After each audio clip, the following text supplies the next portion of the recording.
bueno, tenemos a un experto que nos puede hablar de este tema. Así es, a nuestro colaborador, a Román Sánchez. Maestro, ¿cómo estamos? Muy buenos días.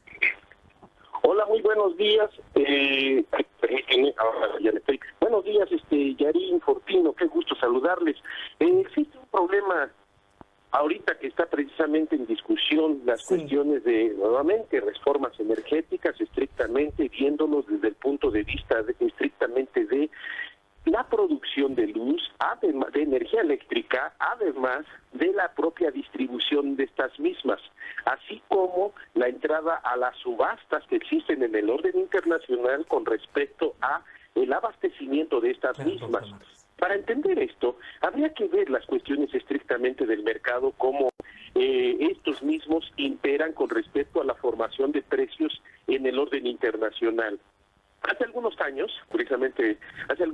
aquí en Puebla, precisamente cuando se hizo el Juárez Cerdán, en ese entonces era el presidente municipal Luis Paredes Moctezuma, existió precisamente un problema con respecto al presupuesto estrictamente en este proyecto. ¿Y debido a qué fue? Debido a que no se hicieron las compras a tiempo con respecto al acero, y en ese entonces fue cuando China iba a hacer precisamente sus Juegos Olímpicos y los chinos tomaron todo el acero en el orden mundial. Esto hizo que los propios precios subieran, y precisamente precisamente tomo este ejemplo con respecto a las cuestiones de la energía eléctrica. Es decir, ahorita ya muchos empresarios, muchas personas están saliendo en pro de las energías verdes, de las energías limpias y todo ello.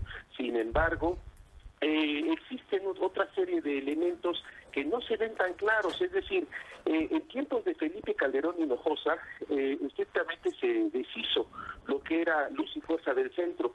No sé si ustedes lo saben, pero hace algunos años, precisamente en los 60s y los 70s, se hizo todo un complejo de lagunas aquí en la Sierra Norte, precisamente que iban a desembocar en la presa de Nexacaxa. ¿Para qué? Para generar toda una hidroeléctrica. Si nosotros precisamente vamos a Chignahuapan también, ahí hay una hidroeléctrica también, en el cual el capital privado también estaba generando energía eléctrica. ¿Qué sucedió con esto? Precisamente en tiempos de Adolfo López Mateos se hace toda la nacionalización de este mismo sector, y en muchos de los casos se repiten y se acuerdan del discurso de este presidente, que decían que cuidaran la energía eléctrica porque en un momento dado iban a llegar políticos que solamente vieran por sus familias y sus intereses, y en un momento dado esto se fuera a privatizar.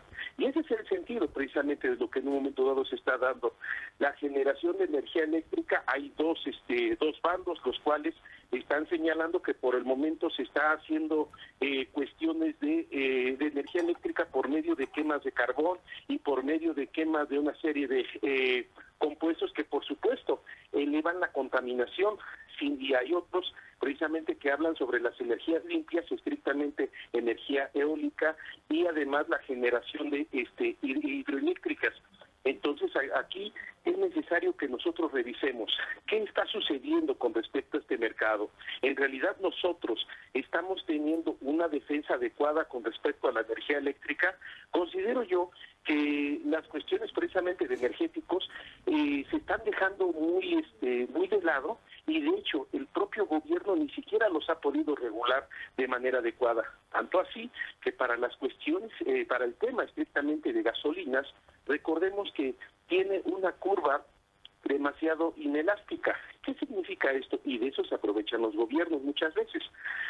Esto significa que tanto energía eléctrica como gasolina, con esas curvas demasiado inelásticas, si el día de hoy la gasolina bajara, si la gasolina bajara a $1, yo seguiría comprando los 20 litros que consumo durante la semana, y la gasolina costaría $1.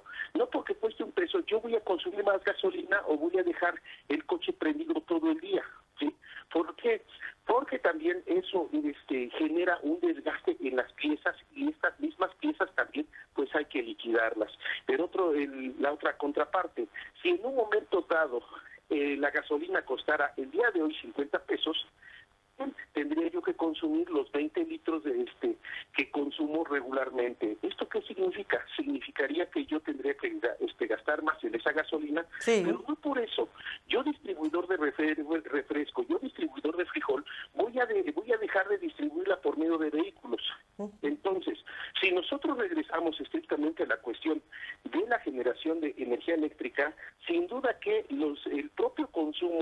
el cual es cíclico, es decir, en tiempos como ahorita que ya se acerca la primavera, se reduce el propio uso de energías eléctricas, ¿sí?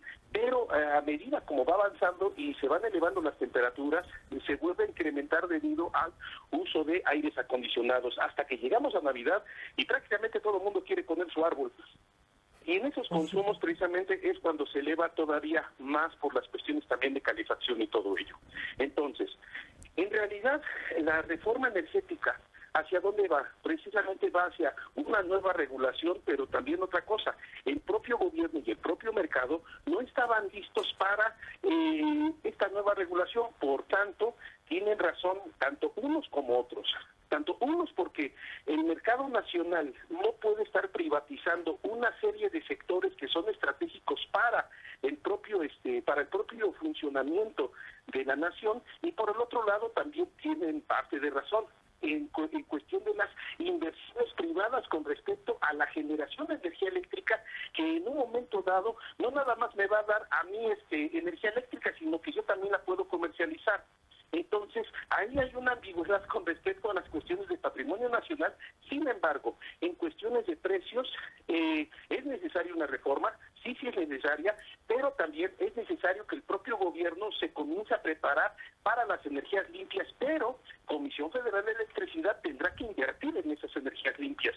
Comisión Federal de Electricidad tendrá que ver por esa sana distribución y sobre todo por hacerlo eficiente, y que en un momento dado también vaya para la reducción del costo de la misma generación de energía. Tanto así que en los últimos años también Comisión Federal de Electricidad en el orden internacional fue una de las empresas que estuvo generando más energía eléctrica a menor precio.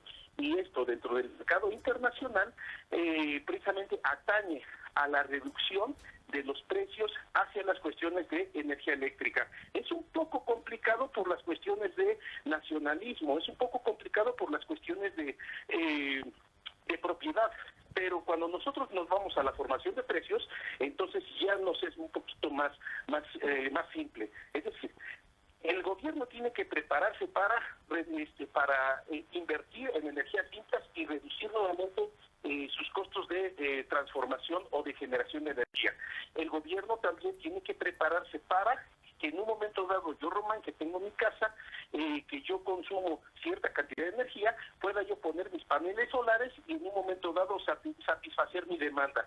Lo que se está discutiendo es que yo, Román Sánchez, aparte de que genero mi energía eléctrica, se la venda yo a mi vecino también. Entonces, esa es la situación de que en un momento dado se está peleando con respecto a esa privatización, y es parte del debate que ahorita se está llevando en los propios congresos, y sin duda que es uno de los puntos que también se estuvo tratando dentro de la renegociación del TEMEC o Tratado de Libre Comercio, pero si no se presta atención con respecto a las grandes inversiones que se necesitan, va a llegar el momento que aproximadamente en 5 años nosotros vamos a tener el problema de, ahora sí, una elevación de precios de todo el sector energético, en dado caso de que el propio gobierno no invierta para reducir esos costos de producción. Ese sería mi comentario. ¿Qué les parece? Muy bien, Romano, y desafortunadamente, como dices, si en 5 años no hay inversión, pues los que vamos a salir perdiendo, como siempre, somos los ciudadanos. Así es. Así es, de hecho, si en un momento dado no se le apuesta a futuro, y si en un momento dado también la propia Comisión Federal y el propio gobierno no comienzan a invertir, pero ¿qué creo que es invertir? Desde un punto de vista de integración económica, invertir no nada más es que yo traiga unas aspas y comience yo a generar energía eólica. No, invertir significa que yo, Román, porque soy gobierno, invierto y le mando precisamente a las universidades dinero para que me comiencen a generar ingenieros expertos en generación de energía eléctrica. Algunos van a decir, sí, pero ya está la carrera, sí, pero ya le inyectaron dinero para investigación, otra más. Yo, Román, que soy gobierno, tengo que invertirle para que me generen los técnicos suficientes para los mantenimientos. Además, yo, Román, tengo que invertirle para que se genere la infraestructura necesaria, ¿sí? pero que además yo necesito que también ponga yo en el mercado de energía eléctrica una serie de infraestructuras para poder hacerla llegar a los hogares. Es decir, no nada más se trata de poner unas aspas y decir ya estoy generando energía eólica, porque eso es lo que también está sucediendo. Es decir, están viniendo empresas extranjeras, están poniendo acá, pero no están haciendo una transferencia de tecnología. ¿Qué es una transferencia de tecnología? Llevo la máquina, pero los propios ingenieros que están se enlazan con el sector educativo para generar nuevos ingenieros precisamente encaminados y puestos dentro de políticas de desarrollo regional e integral. Eso es precisamente lo que en un momento dado debería entrar a debate, y yo no veo allá al secretario de Educación metido en este debate. Yo creo que él está más preocupada, en este caso secretaria, más preocupada por otro tipo de cosas, sino en las cuestiones de integración del sector educativo a el sector netamente industrial. Ese sería parte del problema